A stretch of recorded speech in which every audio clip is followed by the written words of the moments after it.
एक इंसान जिसने हमेशा सबके साथ भलाई की, मगर उसके साथ ऐसा क्यों हुआ। एक छोटे से गांव में राजू नाम का एक व्यक्ति रहता था जो अपने नेक कामों के लिए जाना जाता था। राजू हमेशा दूसरों की मदद करने के लिए तैयार रहता था। किसी के घर में शादी हो या किसी की आर्थिक तंगी, राजू बिना सोचे समझे हर किसी की मदद करता था। गांव के लोग उसे बहुत पसंद करते थे और उसका बहुत सम्मान करते थे।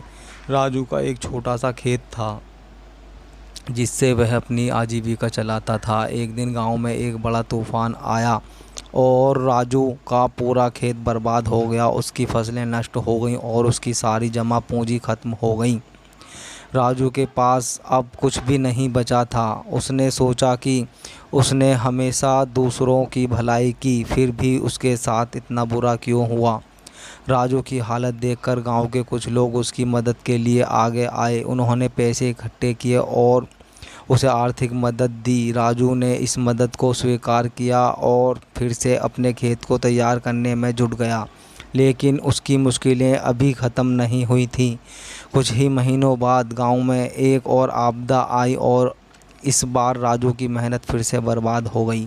उसकी हालत पहले से भी ख़राब हो गई। राजू ने अब तक हार मान ली थी। उसने सोचा कि उसकी सारी मेहनत और भलाई बेकार गई।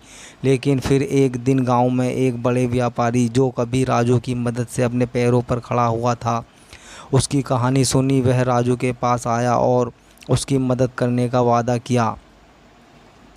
उसने राजू को एक नई नौकरी दी, उसका सारा कर्जा चुकाया। राजू ने फिर से अपने जीवन को पटरी पर लाने के लिए मेहनत की। राजू की कहानी ने गांव के सभी लोगों को एक बड़ी सीख दी।